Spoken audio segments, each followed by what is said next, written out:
My dear friends and audience, আমি doctor প্রদীপ Maiti, general physician. আজ যে বিষয়টি নিয়ে আলোচনা করব সেটি হলো কৃমি।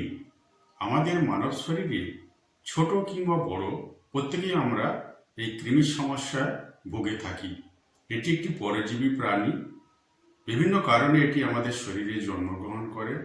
এই কৃমি যদি আমাদের পৌষ্টিকতন্ত্রে বাসা বাঁধে, বিভিন্ন রকমের সমস্যা হতে পারে, যেমন হজমের সমস্যা, খিদে কমে যাওয়া, অ্যাসিডিটি, বদহজম হতে পারে, ক্লান্তি হতে পারে, পুষ্টি কম হওয়ার জন্য শরীরে ক্লান্তি বোধ হয়, পৌষ্টিকতন্ত্রে চোষকের কাজ করে, রক্ত চুষে খায় কৃমি, ফলে অ্যানিমিয়া দেখা দিতে পারে, পেটে ব্যথা হতে পারে, পেটের মধ্যে কৃমি ছিদ্র করে রক্তক্ষরণ করতে পারে এবং বমি বমি ভাব দেখা দিতে পারে। ওজন কমে যায়, মানব শরীরে ওজন কমে যায়, পুষ্টির অভাব ঘটে, যা আমরা খাদ্য গ্রহণ করি সেগুলো কৃমি সম্পূর্ণ খেয়ে নেয়, যার ফলে ওজন কমে যায়।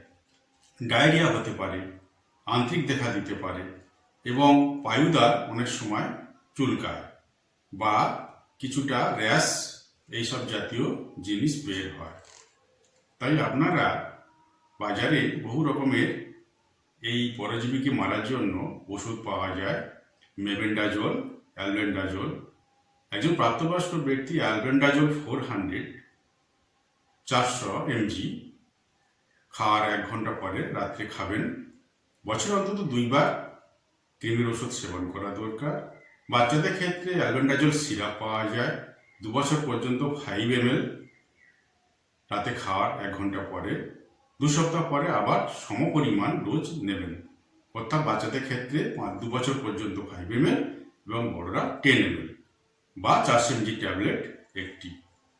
এর প্রতিকার হিসাবে আপনারা যখন বাথরুমে যাবেন, বাথরুম যাওয়ার আগে এবং পরে হ্যান্ড ওয়াশ দিয়ে ভালো করে হাত ধুইবেন এবং পরিষ্কার পরিচ্ছন্ন পাত্রে এবং পরিষ্কার পরিবেশে আপনারা থাকবেন এবং বিছানাপত্র পরিষ্কার যেন পরিচ্ছন্ন সবসময় থাকে। যা খাবার খাবেন সব গরম গরম খাবেন। সবাই সুস্থ থাকবেন, ভালো থাকবেন। নমস্কার।